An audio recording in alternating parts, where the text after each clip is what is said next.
हम लोग अच्छा काम कर रहे हैं, आप लोग तो दिख ही रहे हैं। भाजपा के पास मुद्दा कहाँ मिल रहा है उन लोगों के पास?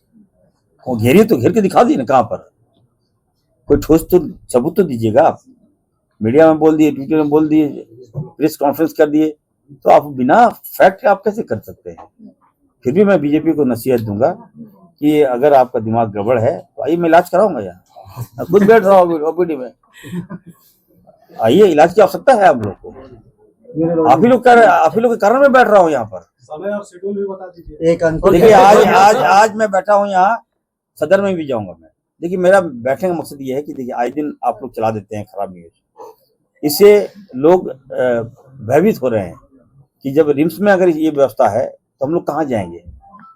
ये सरकारी व्यवस्था है, हम ये नहीं कह सकते कि 5 स्टार होटल है, ये प्राइवेट हॉस्पिटल है। यहीं से लोग पढ़ के पास होकर प्राइवेट हॉस्पिटल खोलते हैं। वो व्यवस्था कैसे अच्छा हो सकता है?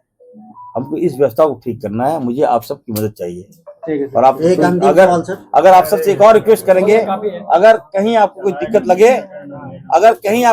लगे, अगर आपसे मेरा संवाद नहीं हो रहा है तो डायरेक्टर साहब से बयान जरूर ले लीजिए, सुपरिटेंडेंट साहब से बयान जरूर ले लीजिए, ताकि सच्चाई सामने आ सके। बहुत बहुत धन्यवाद। भाजपा के इलाज के बारे में प्राइवेट प्रैक्टिस ही करना है तो रिजाइन मार दीजिए, सम्मान चले जाइए, हम दूसरे डॉक्टर लाएंगे यहाँ पर। लेकिन यहाँ रहकर प्राइवेट प्रैक्टिस कीजिएगा और यहाँ व्यवस्था खराब हो और आपकी प्राइवेट प्रैक्टिस व्यवस्था ठीक हो, ये नहीं चलने वाला है। साफ साफ ऐसे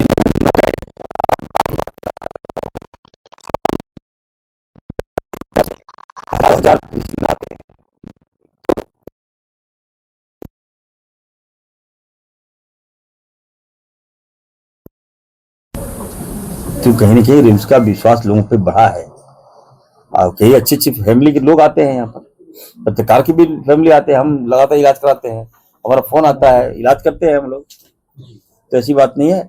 और रही बात ओपीडी की बात कर रहे हैं, तो ओपीडी में हम बैठेंगे, बैठना स्टार्ट कर दिए। विभाग कोई प्रस्तुत विभाग रहेगा या? देखिए मैं मेडिसिन हूँ, जिसमें जो डिग्री है मेडिसिन का, हम सर्जरी में तो नहीं बैठ सकते। ऐसे तो हम सब कुछ जानकारी तो सबका है, लेकिन हम मेडिसिन में ही बैठेंगे। लेकिन देखिए बैठने का मकसद यही है, मैसेज देना है हमको कि हम बहुत सख्त हैं। आप मरीजों का इलाज कीजिए, बेहतर से बेहतर इलाज कीजिए और पत्रकारों का भी इलाज कीजिए।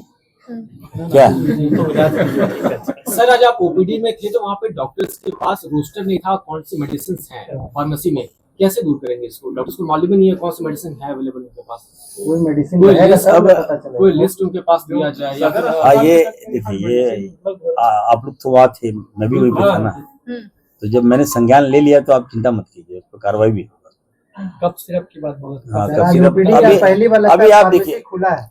अच्छा नहीं, अभी आप देखिए क्या, एक मिनट डॉक्टर साहब मैं बता रहा हूँ। देखिए मैंने राज्य के सभी जो एक्सपायरी मेडिसिन है, हमने सख्त निर्देश दिया उसको, अगर हमको 6 महीना आसपास या एक्सपायरी दवाई मिल जाएगा तो हम कार्रवाई करेंगे। ऐसा धारा लगाएंगे कि दोबारा तुम कोई दुकान नहीं खोल पाओगे। तो मेरे डर से दवाई फेंक दे रहा है, अब फेंक रहा तो उसमें भी चिकित्सक लापरवाही, बताइए। ये तो शाबाशी मिलना चाहिए मंत्री को, वो ना चला के कोई मीडिया चला दे रहा है कि लापरवाही बरत। अरे भाई क्या ऐसा कर रहे हो यार, तो हम गलत पिलवाते हैं। जितना भी दवाई फेंका अभी और नहीं फेंकता दवाई दुकान में फेंकवा देते हैं, क्या बात करते हो यार। तो इसमें लापरवाही कहाँ है? ये तो अच्छी बात है।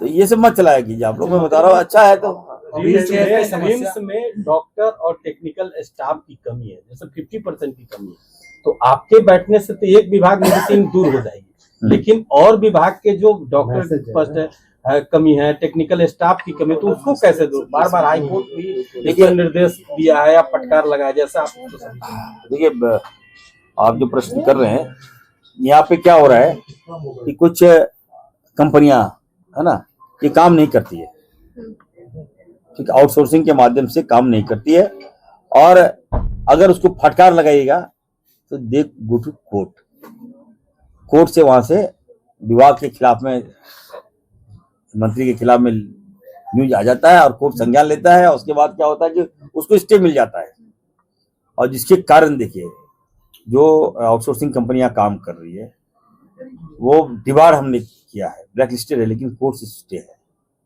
तो जैसे स्टे खत्म होगा, हम लोग जीबी में भी मैंने निर्णय लिया है। जीबी में हम लोग प्रस्ताव लिए हैं कि जो फ्रॉड है, जो सातिर है, जो चालाकी से काम कर रहा है, वो नहीं चलने दूंगा। कोर्ट का स्टे है, हम कोर्ट का अवहेलना नहीं करते हैं, हमारे लॉयर लगेंगे और जैसे ही कोर्ट का मामला खत्म होगा हम लोग नई आउटसोर्सिंग लाएंगे और जितनी भी बहालियां हैं, आप जो बता रहे हैं, जितनी वैकेंसियां रिक्त है, हम पूरा आंकड़ा मंगवाए हैं, किस विभाग में, सर्जरी में कितना खाली है, ओपी मेडिसिन में कितना, न्यूरो में कितना है, ऑर्थो में कितना है, तो सारा डिपार्टमेंट का जितना मैन पावर की कमी है वो हम आकलन करके हम सबकी बहाली जल्दी करेंगे। मंत्री जी, अभी बहुत सारे पेशेंट ऐसे हैं जो बाहर जाते हैं मेडिसिन लेने के लिए, रिम्स में उपलब्ध नहीं है मेडिसिन और कई जगह पे कालाबाजारी भी हो रहा है। इससे लेकर क्या कहेंगे, क्योंकि आप खुद इधर उधर भ्रमण करते हैं तो आपको भी नजर आता है। नहीं, देखिए आप बिल्कुल सही कहा। एक दिन पहले भी हम आए थे तो ट्रॉमा सेंटर में जब घूम रहे थे तो वहाँ पे दवाई बाहर से लोग ला रहे थे, तो डायरेक्टर साहब को मैंने कहा था कि क्या मामला आपको, आप बताइए। वहाँ पे सुप्रीम साहब भी थे, तो कुछ डॉक्टर का सेटिंग गेटिंग है, बता भी रहे थे, तो कुछ होता है टाइप, बाहर से दवाई लेता है तो कुछ होता है, बहुत महंगी दवाई है, खुद बोले कि दवा चोरी हो रही है। हाँ, तो उसको नकल कसेंगे, जांच करवा रहे हैं उसकी, जो पिछले भी मान लीजिए जब आए थे उसके बाद आप लोगों को पता है, मैं खुद जाके कुछ पर्चे हम लोगों ने लिखा भी फिर उसे। तो कुछ चीजों में गलत भी निकला और कुछ चीजें सही निकली।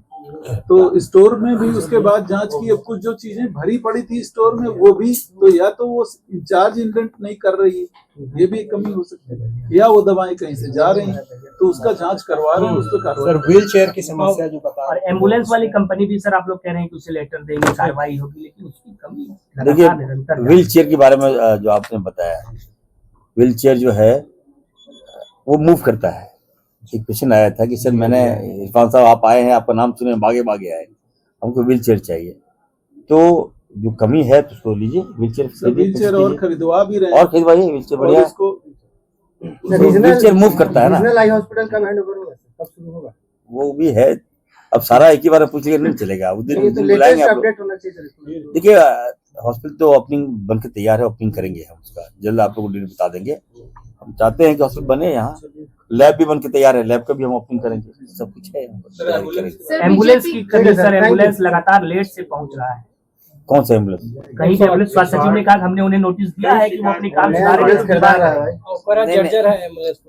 अब ये बात सही है, देखिए मुफ्त आप लोग फिर क्रॉप कीजिए, चलिए कोई दिक्कत नहीं। एम्बुलेंस जो सेवा चल रही है पूर्व से चली आ रही है, तो जो एम्बुलेंस है वो कंडीशन सही नहीं है। हमें भी खराब लगता है कि रास्ते में देखता हूँ कि एम्बुलेंस पड़ा है, जब मैं खुद उतरता हूँ देखता हूँ कि इतना खराब कंडीशन में है। एक एक एम्बुलेंस बताइए 8-8 लाख किलोमीटर चला है, आप सोचिए आप। तो हम लोग ले रहे हैं नया एम्बुलेंस, 208 एम्बुलेंस हम लेने जा रहे हैं, बहुत जल्द प्रोसेस में है, प्रक्रिया में है और परचेज हो जाएगा। अच्छा एम्बुलेंस हम लोग देने जा रहे हैं, बड़ा एम्बुलेंस नहीं होगा, छोटा एम्बुलेंस होगा जो गांव तक भी पहुंच जाए। और हाईटेक गया था वो एम्बुलेंस खराब कर दिया गया था क्या? जो पूर्व स्वास्थ्य पूर्व में हम नहीं थे भाई, मैं नहीं बोल सकता ये कौन सा, हम मेरे भाई है मेरे, अब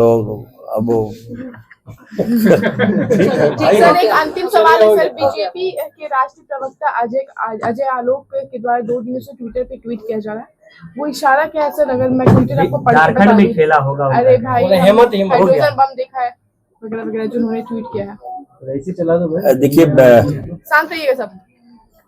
जो भाजपा प्रवक्ता ने जो ट्वीट किया है उनको मैं कहूंगा, देखिए आप बिहार से हो, बिहार में देखिए ना, आप झारखंड की चिंता मत कीजिए। हमें याद है वो दिन याद है जब हमारे आंखों के सामने से मुख्यमंत्री जी के आवास से ही भाजपाइयों ने हमारे मुख्यमंत्री को उठा के जेल भेज दिया, और आज आप नकली हितैषी बन रहे हैं। ये हम भूल सकते हैं क्या? ये सब इसे उल्टा पुल्टा ट्वीट मत कीजिए, बता दे रहे हैं। यहाँ लोकप्रिय सरकार का जनता ने गठन कराया है, लोकप्रिय मुख्यमंत्री आदरणीय हेमंत सोरेन जी यहाँ मुख्यमंत्री हैं और उनके कार्यशैली से जनता खुश है, सभी लोग खुश है, हर वर्ग खुश है। हम लोग को साफ निर्देश दिया गया है, अपना विभाग अच्छा से काम करो, जनता का दिल जीतो।